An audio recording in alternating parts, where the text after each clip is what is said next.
Providing instruction in flexible small groups allows the teacher to target literacy instruction to children's observed and assessed needs. In this classroom, the teacher supports children's reading fluency through echo reading, repeated reading, and reader's theater. When I'm looking for my students reading fluently, I'm looking for accuracy, recognizing the word automatically, and reading with expression. A few of the different ways that we work with fluency in my classroom is with repeated reading. We use echo reading and we use reader's theater. Echo reading is when the teacher reads a sentence out loud and then the student will echo it or repeat it back to you. So this book is called Pete the Cat, Pete's Big Lunch. So what's the title? Pete the Cat, Pete's Big Lunch. Awesome. Here comes Pete. Here comes Pete. It is lunchtime. It is lunchtime. Pete is ready to eat. Pete is ready to eat. Nice job. What should Pete eat? What should Pete eat? Yeah, let's try that again. What's at the end of that sentence? Sandwich? What's that mark there? Question mark. Okay, so let's read it like a question. What should Pete eat? What should Pete eat? Nice. A sandwich would be nice. A sandwich would be nice. Echo reading is important because you are modeling the way that you want students to read fluently, and it can help them with their confidence because they're hearing how it needs to sound, and then they are repeating it back to you.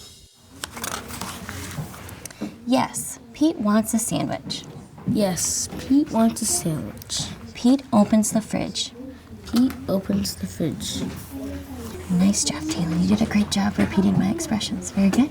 You can keep reading.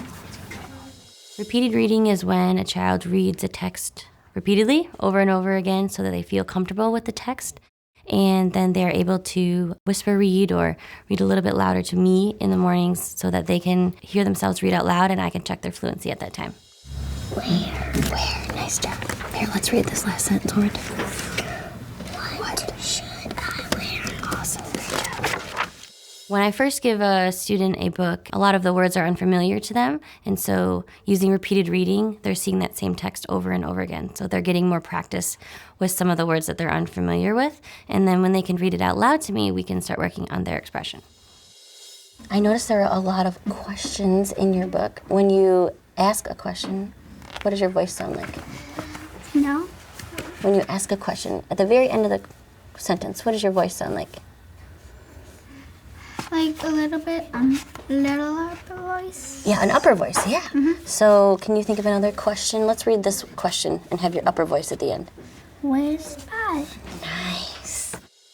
Repeated reading helps them read with expression because they're practicing it over and over again, and then they're reading it out loud, which helps them reflect on that with the teacher as we're reading together.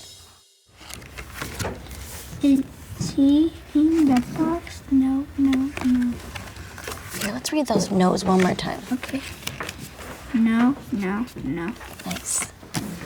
There's boxes under the rug. Try the basket. So when we're talking to your dog, how would you say this last sentence? Good boy, Spot. Nice, very good. Reader's theater is when a group of students is presented with a play or a poem, some kind of script that they can all take part in and read together. They each have a different part. They take on a character or a narrator, and then they are able to practice it throughout a week and perform it to the class. All right, so we have been practicing our reader's theater this week, right? And we've been going through our parts and working to read with expression. So before we perform for the class, we're gonna practice one more time, okay?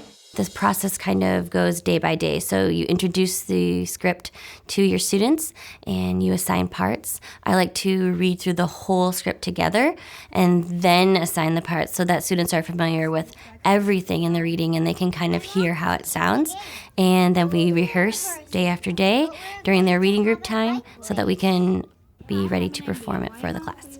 Right now. Okay, Felipe, hang on. I'm going to stop right there.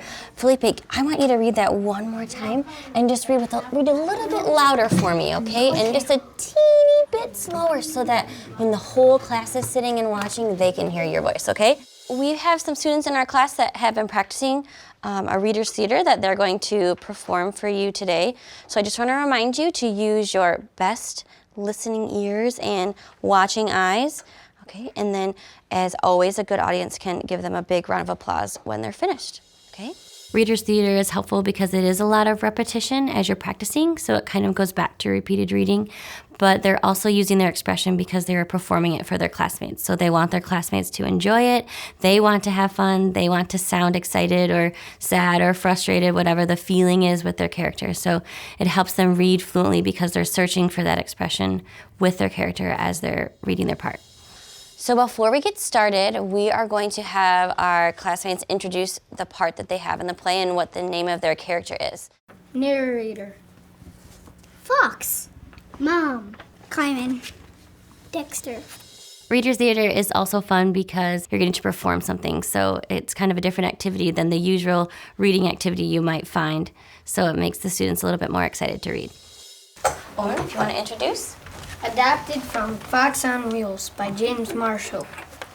One Saturday morning, Fox ate breakfast in a hurry. I'm off to meet the gang. Hold your horses. But we're going to have a bike race.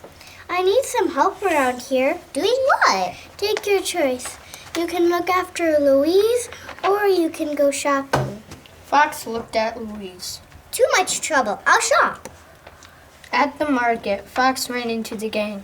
They had to shop too. We'll just have to race later. Too bad. I have an idea. Why don't we race right now? Great idea. Let's race from one end of the store to the other. Fine. Everyone got a shopping cart.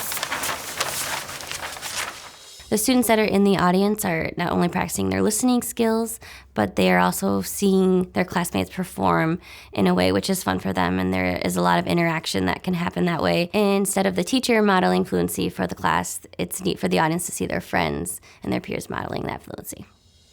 On your mark, get set, go! And the race was on. Dexter pulled out ahead. K-3! Suddenly, a wheel fell off his cart. After practicing with the students all week, it's neat to take a step back and see my students take over as a teacher and as a presenter. And I'm really proud of the work that they can do. And I know that they enjoy doing it and my students enjoy watching it. And so it's neat to step back and say that my students can also be teachers. Learn more at literacyessentials.org.